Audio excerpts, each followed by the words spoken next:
And here is Gerald Celente of the TrendsJournal, TrendsResearch.com, joining us.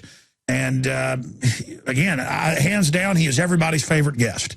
So you want him, you got him. Right here, and we don't do pre-interviews. It's whatever he basically wants to cover, and points I want to ask. But Gerald, I just got to ask you. I mean, it's coming to a head with the TSA. They're now at highway checkpoints, taking people into trailers and grabbing their genitals. I mean, I don't fly now basically unless I have to because of it. I won't fly with my wife and kids because I can't put up with it. And now they've got Army checkpoints popping up, not just drills everywhere. I mean, we're going into martial law. They're just not going to call it that. Jumbotrons going up at Mall of America, Walmart saying don't trust anyone but Big Sis. Obama announcements to people's phones. I mean, we are going into a science fiction system. Why is the ruling class turning the heat up 1,000 times? I mean, this is just, I feel like I'm in fantasy land right now. Well, we said when the crash began in the panic of '08, that we said that after all of the recovery failed, they would take us to war. And taking us to war takes its shape in different ways. And the war now is to control the people. Look at the numbers that just came out 2 days ago. Oh, violent crime is up 18%. What a shock. Blow me away. How could that have happened? You know my saying, when people lose everything and have nothing left to lose, they lose it. And by the way, before we go on, I want to thank you so much for all you are doing, for how hard you and your team are working and how dedicated you all are. And I'm listening to that lineup of guests that you have. And there's nothing in any of the media, mainstream or otherwise, that could match a ticket like that. And so thank you very much for what you're doing. And it also came into my mind about 4 years ago about that you did that expose on Obama when everyone was still drinking the Kool-Aid called the Obama deception. And I encourage everyone to take a look at that because it fit right in with our motto, the signature of the TrendsJournal, history before it happens. And that's what you did with the Obama deception.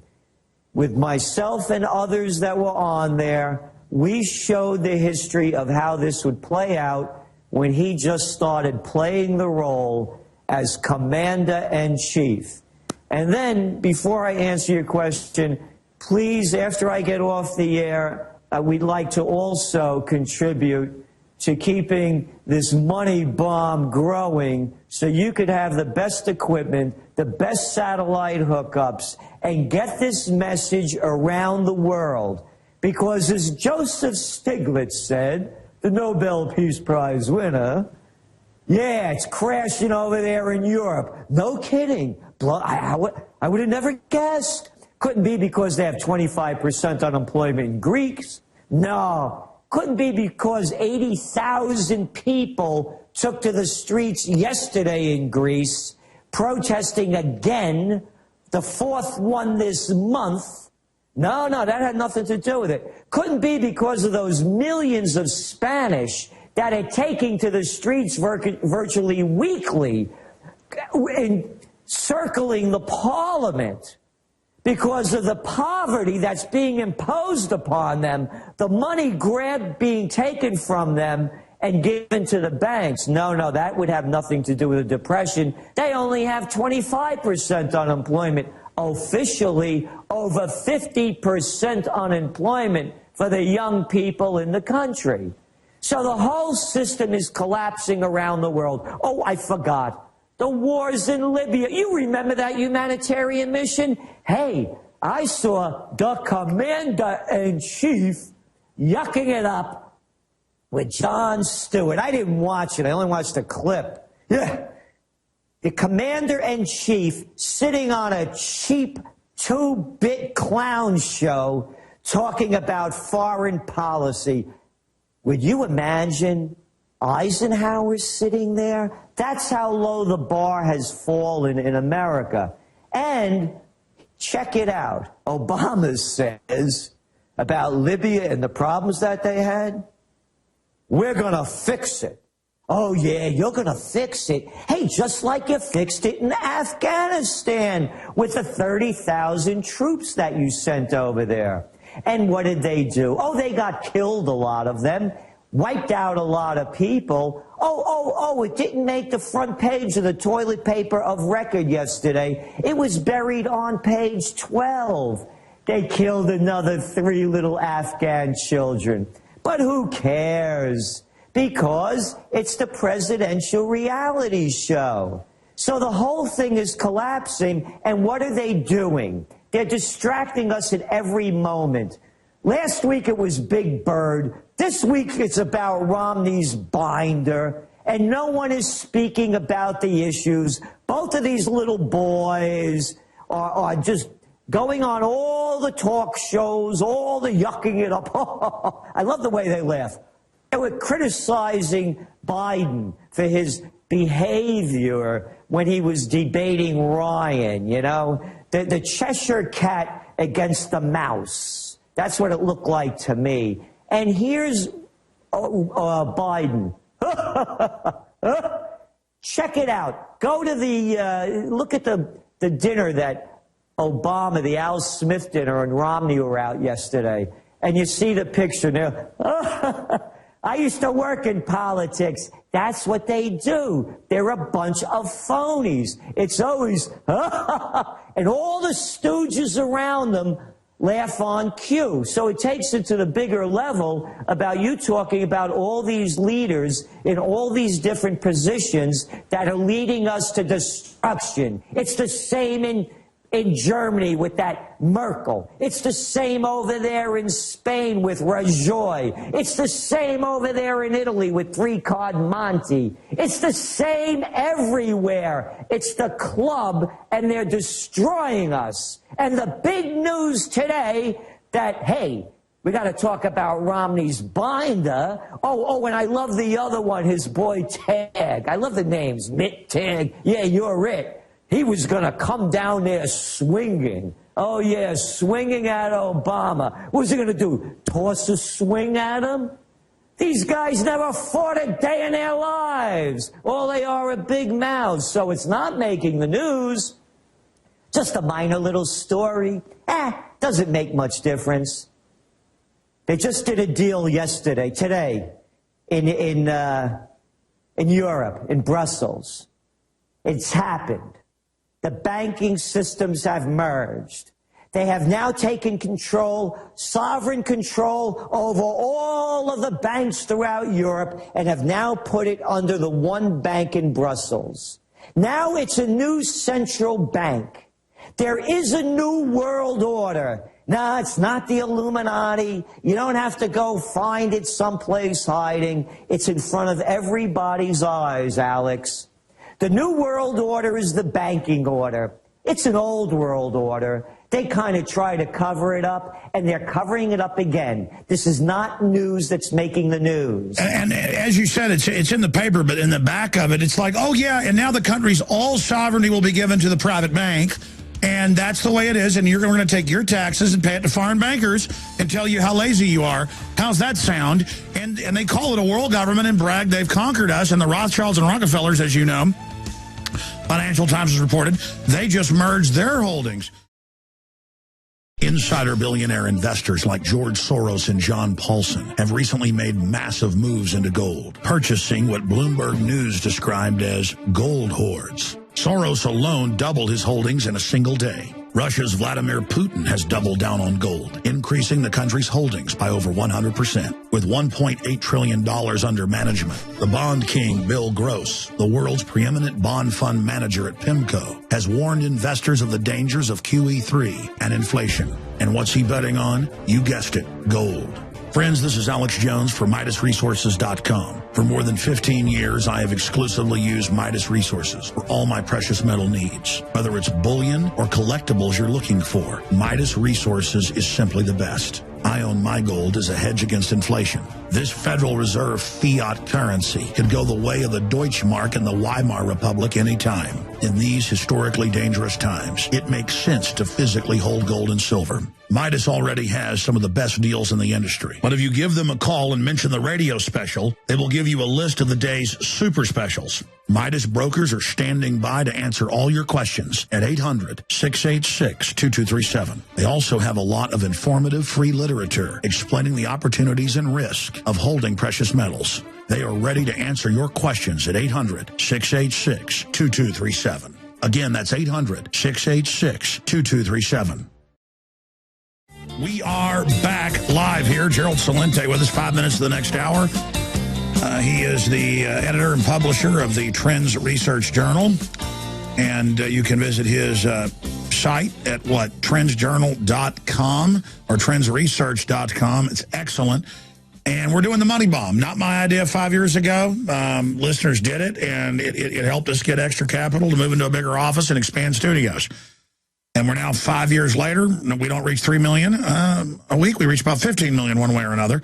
And now we want to do free-to-air satellites so people all over the world can get the nightly news and other shows and news vignettes that we know we can get on TV stations, not just here, but all over the world. People in major cable systems in Europe and England and also in the U.S. already download the nightly show that PrisonPlanet.tv viewers see. And they edit it and then put it out on their own cable system. So it's just going to explode once we do this. Very, very excited and working towards it. But again, we don't have big global sponsorship. We don't have banker bailout money like MSNBC where they take your money and then give it to them or give it to energy companies.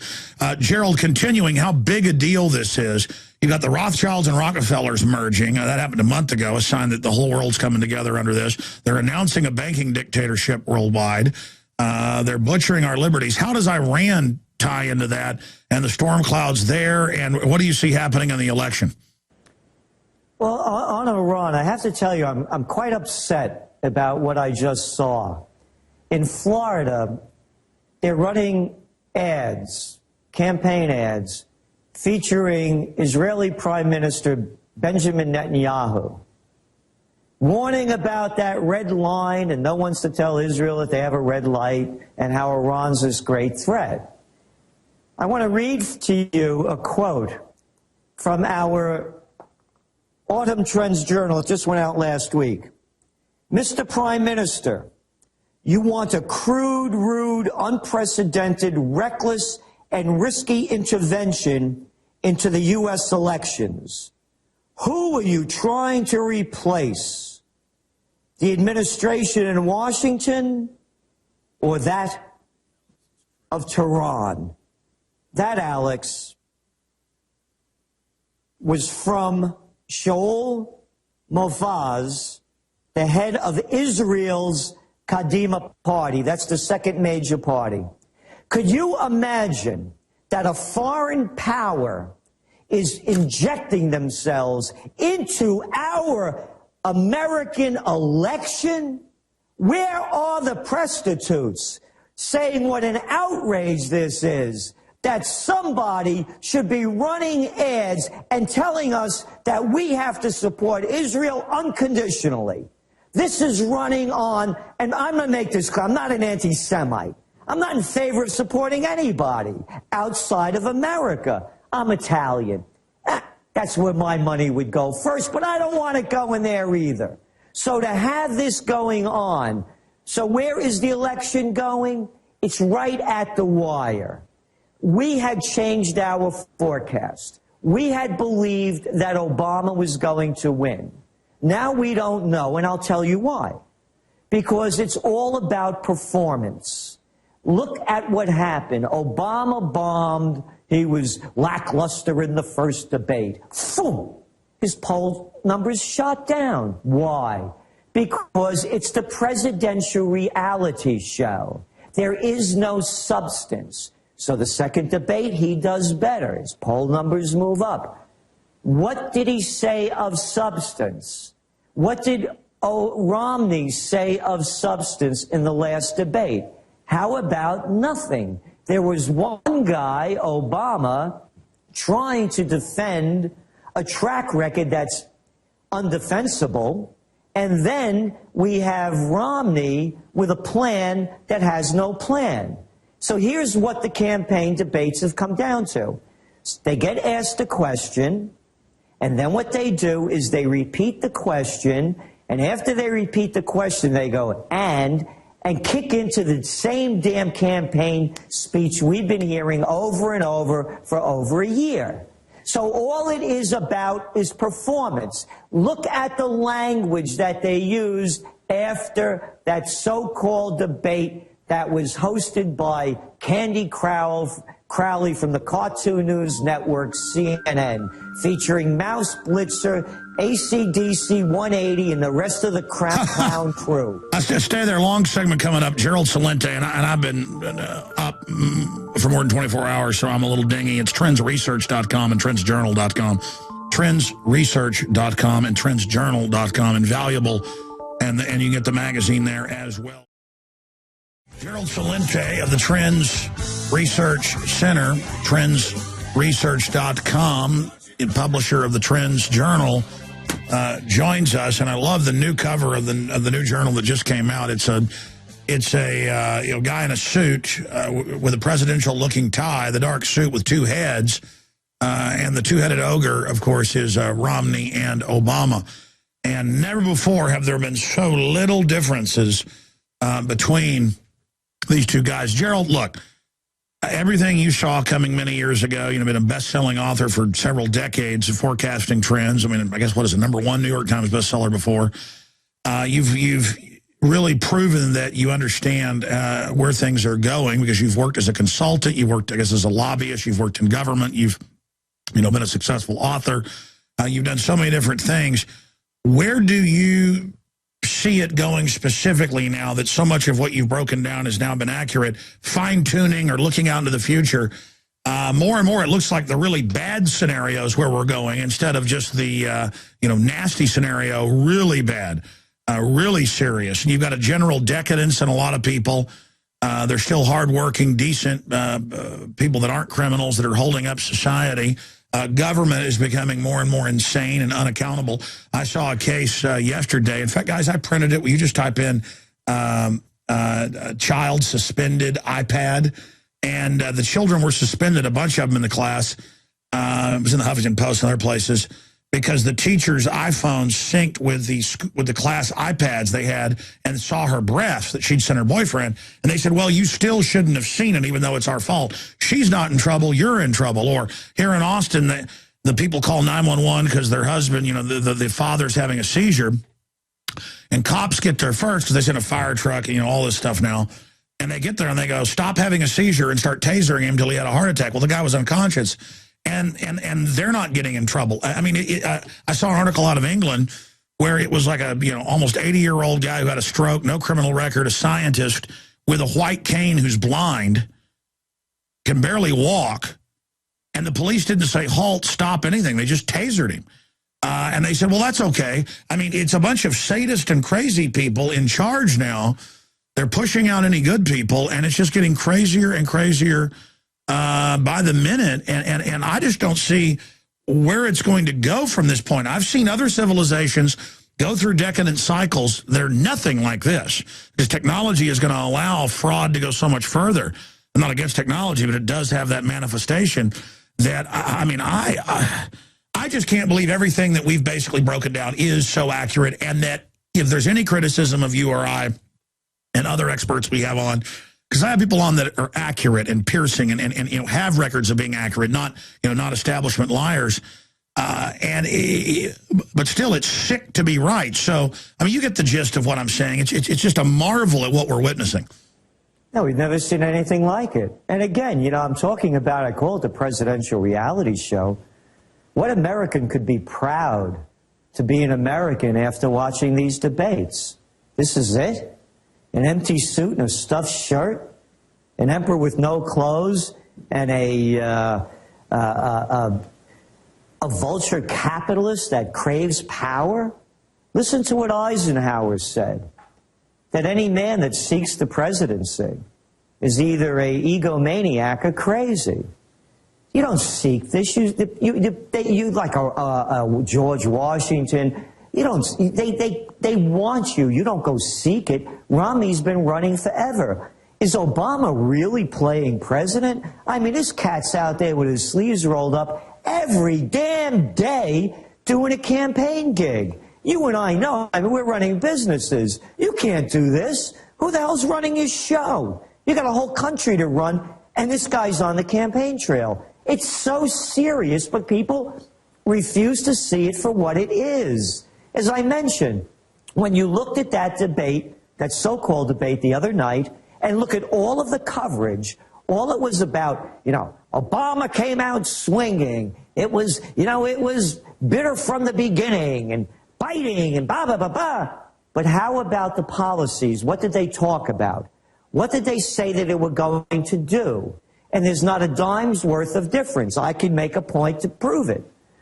Romney comes out and says, more clean coal. Oh, clean coal, great. That's like being almost pregnant, isn't it? I got enough, more fracking, and Obama hasn't opened up enough public lands. I'm going to open it up for more fracking. Oh, and more opening up of those pristine areas for drilling and get that pipeline running down there from the tar sands through Canada. What does Obama do?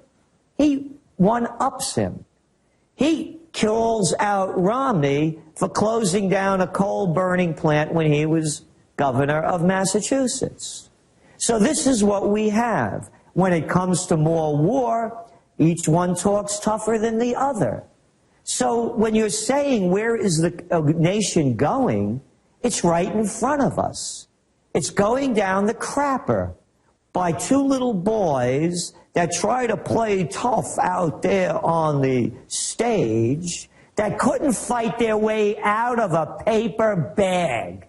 And this fat-mouthed Romney, I've had it with him, talking about bombing this country, bombing that country, while Romney spent 2 years running away from the draft in Vietnam, missionary Mitt in France. Imagine being a Mormon missionary in wine-drinking, cigarette-smoking, caffeine-addicted, Brigitte Bardot-loving France. No wonder why he got punched out when he was over there. And he did. So here's a draft dodger and telling us what we should do. And by the way, here's my... Oh, and Obama. I love when Obama goes into commander-in-chief mode. Twice he reminded us, I got Osama bin Laden. And by the way, who is this guy Al-Qaeda? I thought Al-Qaeda was dead after they got Osama. Well, I'll tell you where Al-Qaeda is. They're putting them into Syria and Libya. And that's my question. Romney saying, hey, we're going to get you, Russia. Our troops are in a proxy war in Syria. That's now admitted. Fighting with Al-Qaeda. Even the New York Times, months after it was out, admitted it, this Monday. So now it's true. Kind of like when Stiglitz says it's a depression. Well, now, oh, my gosh, it's true because they say so, because they control reality. But, I mean, the craziness of our troops fighting by Al-Qaeda in Syria, and then Hillary says, we've got to go into Syria, they're Al-Qaeda, and we got to go into Iran, they're Al-Qaeda, knowing Iran is Shiite, arch enemies of Al-Qaeda. I'm not defending Iran. They talk to us because they know, Gerald, the general public doesn't know how to find their butt with both hands. You got it. You got it. And that's what they do. So where is it going? Oh, this is the other thing where I have a real beef. They're spending this baloney, nothing, moronic presidential reality show. They're spending $2.5 billion with a B in advertising. You know where the advertising's going? That's to pay the prostitutes. You pay the prostitutes to do your dirty work. So here we have the prostitutes, whether it's the Guy Lear or Candy Crowley or the last one. Where do they come up with, I got the questions, and I decide what I'm going to ask? Hey, how about the rest of us? What do you mean? Hey, don't talk bad about Aleister Crowley. He's got a lot of followers. What? I call her Aleister Crowley. No, I mean, it's ridiculous. It's ridiculous. Here they are, Alex. The networks are running the campaigns. Let's get this straight. They're getting all the money to run the ads. All the debates are being run by the networks. There used to be the debates. Most people are too young to remember. They used to be run by the League of Women Voters. That's right.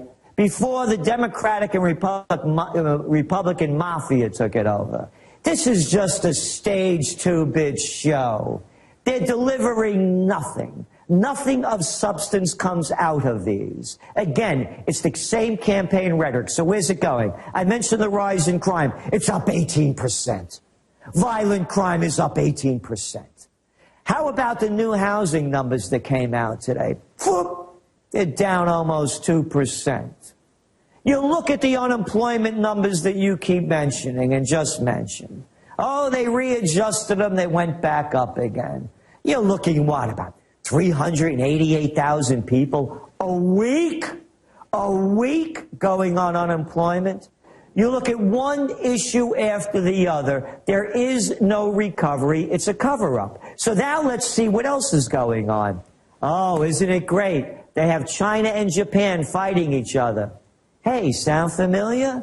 Couldn't be because the United States is opening up bases over there in Australia. They've announced that they're, after being defeated in Afghanistan and Iraq, destabilizing the Middle East. Hey, let's take on China. They got thousands of nukes and 1,300,000,000 people. Let's start a fight with them. Exactly. We failed over there. Let's fail real big. Let's get Japan, our little proxy puppet over there, and have them steal a two-bit island, say that they paid for it, so they could start clashing between each other. And boy, this thing's coming down big. The Chinese aren't letting it go away. And think of the stupidity of the psychopaths. China's one of Japan's biggest markets. Now the people in China aren't buying Japanese stuff. And remember what I said, and you see it happening. The crash of 29, the panic of 08, same. The panic's followed by depression. We're in a depression. Oh, even Stiglitz says it now. Currency wars. Listen to the head of the head of the Brazilian government, the finance minister, Manteiga. We're in a currency war. The United States, Europe, China, they're all devaluing their currencies. China just lowered interest rates twice in the last week and a half. They're flooding money into the system to prop it up. Currency wars, same thing. Panic of 08, crash of 29. Depression, currency wars. Trade wars. You hear Mittens and you hear Obama bashing China. The trade wars are heating up. World war. How many more pieces have to be put together? We talked about what's going on in Spain, what's going on in Greece, what's going on in Portugal. Millions of people are taking to the streets in desperation. They have nothing. They have nothing.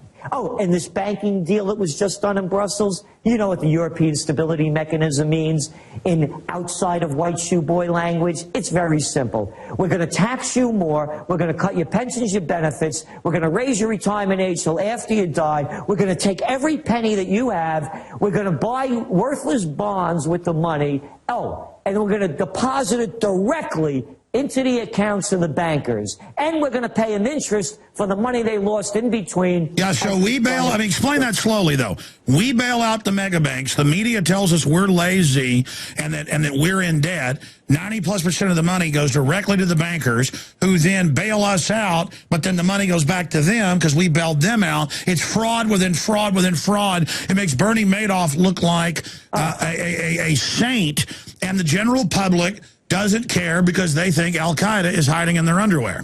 Yeah, exactly. And then keep piling on to that one. And then we heard the Grand Madame, Christine Lagarde, the head of the IMF. You're not working hard enough, you scumbag people in Greece. Enough of your kids aren't starving to death. Your tourism hasn't imploded enough. Give me more money. You need to work 6-7 days a week. And pay your taxes, as she doesn't pay a penny in taxes. Oh, because the EU wrote the rules where the bureaucrats don't pay taxes. Exactly. Just like the big banks don't pay taxes. Oh. You used the word, by the way, also in the debate, the issues that they talked about, none of the major issues. And you just used the word, so now I could say it. What they talked about in that last debate, so much about gun control. People have no jobs. They're losing their homes. Elderly people can't pay their property taxes, school taxes. They're throwing them out of their houses. They're taking them. Kids are going to college. 50% of them are getting out and they get the jobs, have jobs that are paying high school level wages. These are facts. And we know what they're talking about, gun control. Let's talk about 20 minutes on gun control and contraception.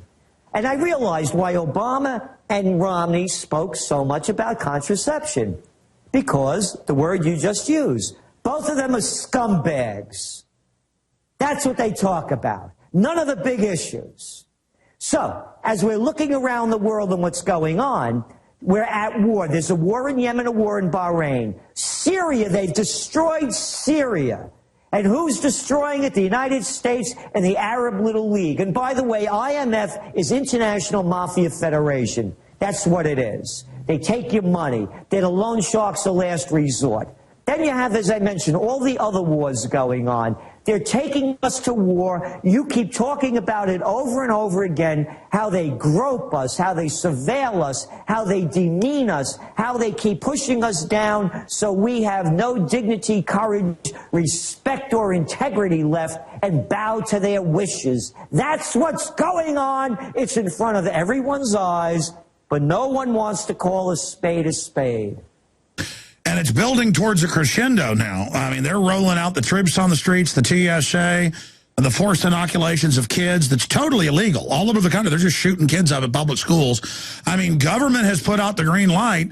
They're not going to get in trouble for Fast and Furious. They've just put the green light out. Hey, it's time to just go crazy. Yeah, and nobody gets, you haven't seen any heads roll on Wall Street. I love it. They're all talking about, what has to be done on what. They have a free hand. Oh, and by the way, one of the reasons that's given why John the Slime Corzine was never even brought in for questioning, besides him being a bundler for Obama, besides him being the former CEO of the Goldman Sachs gang, besides him being the senator and governor of New Jersey, the same law firm that represents MF Global is the white-collar law syndicate, one of the top ones in the country. And you know who used to work there? It's such a surprise. Eric Holder, our attorney general. Oh. Yeah, couldn't be. No. How dare you insinuate that? He's a good man. Yeah, and just because they're doing business with MF Global, and that's the law firm that he came from. The whole thing is one club. It's not a revolving door. It's one door. It's the banking door. Hey, you know that cover that we had on the TrendsJournal that got so much popularity, that wonderful Anthony Frieda cover? Yes, we'll punch it up. Christ whipping the money changers out of the temple. Think about it, Alex. This has been going on as old as civilization. The money changers are in charge. I just did a show out of Australia, ABC Australia, and when I went on, the host played a song. I never heard this song.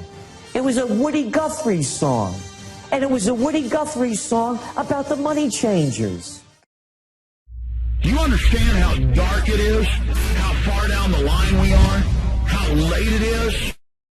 Getting back in this little short segment, the one segment we have left after that, you got to go at 5 after, and then we've got Michael Bagneric coming up. It's part of the 48-hour transmission. I'm a little bit dingy here, but we are, of course, blasting out right now on the AM and FM dial. Don't forget, we're doing a fundraiser to get the satellite uplinks and buy some of the expensive TV equipment we need. We couldn't do it without you. We do this once a year. It's the 5th annual Money Bomb. We'd like to get in a position of not doing these. We do it once a year. Please donate, InfoWarsMoneyBomb.com. If you think what we're doing here is important and want to contribute towards it. I know government comes and takes your money and uses it against you. We're just asking, not of you, not in good straits. I know a lot of you aren't, but people out there that have small businesses, people that are successful, people that have been able to make it despite all the government corruption. You better belly up and vote with your dollars, folks, because there's nowhere else that gets this much information out, and the type of guests we have on, like Gerald Celente and others. So InfoWarsMoneyBomb.com. Gerald, continuing here, I mean, there's so much to talk about. What's your take on the Iran thing? I mean, how fast that could happen? I guess they want to get Syria out of the way and get al-Qaeda in charge there. And then I guess in a year after that, they'll be bombing Syria again to get rid of the al-Qaeda they put in. That's already started in Libya. I mean, where do you see this military madness going? Well, it's World War III. Will they attack Iran? I don't know. You know, who knows? But as I say, if they do, our lives won't be worth anything anymore, because you know how they say, Alex, that generals always fight the last war? Yes. They're doing it again. They're fighting the last war. And if there's a war against Iran, these are the Persians. There's 70 million of them. Very intelligent people. This isn't Iraq with 26 million people and a very different country. This is a very sophisticated society. You're going to see weapons. You know, when I wrote Trends 2000 back in 1996, I wrote about all the weapons of mass destruction, all the suitcase-sized nukes that were being sold on the black market when the Soviet Union fell apart. They're still out there. And they're more sophisticated. So the next war is going to go, you know, boom goes London, boom Paris. You're going to see suitcase-sized nukes blowing off. You're going to see dirty bombs. You're going to see weapons of mass destruction, biological warfare. It's going to be uncontrollable. And, of course, they'll come out with the lines, we're going to be able to fix it, like our commander-in-chief just said on the comedy show the other night about how they're going to fix the problem when 4 Americans get killed. Hey, how about all the other Americans that are getting killed? Oh, that's all right. They're only soldiers. They don't count. They're not ambassadors. That's the other thing, by the way, it really gets me. An ambassador gets killed. Maron! Oh, my God, the ambassador! It's our final segment with the one, the only, Gerald Celente, TrendsResearch.com, former Libertarian presidential nominee and candidate, Michael Bagneric, talk about the state of the world's coming up. They'll be joining us. We'll open the phones up as well with Mr. Bagneric on a host of issues. Gerald, if you were on, you know, national TV, which isn't what it used to be, the ratings have dropped, but let's say you were talking to, you know, millions of people, which you are, but folks that weren't informed, what would you say in the 5 minutes we have left? What would you say to them about, you know, changing the direction we're going, or where it's going if we don't change it? I will say that, but I just want to finish that thought I had to say about the big deal when the ambassador gets killed. Sure. You know, when Sergeant Rodriguez gets blown up and gets killed by a roadside bomb in Afghanistan, when Tammy White gets her brains blown out by a sniper in Afghanistan, when somebody else, you know, Michael Smith, the lieutenant, he gets killed by a rocket-propelled grenade, the president, the secretary of state, nobody shows up. They don't even show the coffins on TV. But when the ambassador gets killed, boy, oh boy, the whole crew comes out, the world stops, the embassies are all... But when anything happens to us, it doesn't matter. And I'm saying that because it leads into your next question, what could change it? The whole system is built upon making them look better than you or me. And what I say to everyone right now, that the only way that the change is going to come is when you make the change. It has to start with the individual. We all have unique gifts. You have yours, they're a parent. And everybody has to rise up to keep making your unique gift greater and greater. I have a friend of mine, Sonny Rollins, the great jazz saxophonist. He's in his 80s. He gave me a quote from one of my books, what Zizzy gave Honey Boy. He practices every day. He practices every day, getting better at his trade. You don't hope for things to happen. I say this because we're in this campaign cycle that's ending. We're going to be left with a choice of a lesser of two evils. And I'm saying I don't go out with evils. I don't deal with evils. I don't do business with evils. I don't hang out with evils. Why would I vote for an evil to run my life or run my country? So I'm saying that because people don't have the belief that they are as least good as their leaders. So I suggest this. If Clinton can, if Bush can, if Obama can, and Romney can, then you can, and I can. Unless, of course, you think that their mother's better than yours. So speaking for myself, they're not superior to me. The red carpets, all saluting. I salute. I got one for you. Save it. You're not better than me, and your mother's not better than mine. Let's just call it equal so this doesn't get out of hand. So people have to find within themselves to stop buying into the baloney, raise themselves to the highest levels, because when the collective consciousness changes, Alex, to me, that's the only way it changes. No, I agree. It's these so-called elites that are dragging us down, and they know it. They're just willing to do horrible things that normal, good, virtuous people aren't. They have desires that we don't have. They're like cancer. Like you said, they're anti-team humanity, and it's time to stop bowing down to them. It's time to get in their face and tell them they're scum and filth. I do that. In fact, my mother's a lot better than them. I don't come from inbred parasites that suck off people. My mother's better than theirs. Well, I was just trying to keep it equal. You know, that's what I mean. Yeah, of course. What do you think their mother could cook? No, I mean, these globalists come from a bunch of murdering inbred scum, most of them. Their mothers were pigs. Yeah. All right. Hey, Gerald Celente, you're awesome. TrendsJournal. Everybody can find out more right there at TrendsResearchInstitute.com. Thank you, my friend, for all the time. Thank you. Keep it up, Alex. Thanks a lot. Visit Infowars.com and PrisonPlanet.com. When you're on the site, you can also tune in 24 hours a day to my daily radio broadcast. There's also a free iPhone app to listen to the syndicated radio show when and where you want.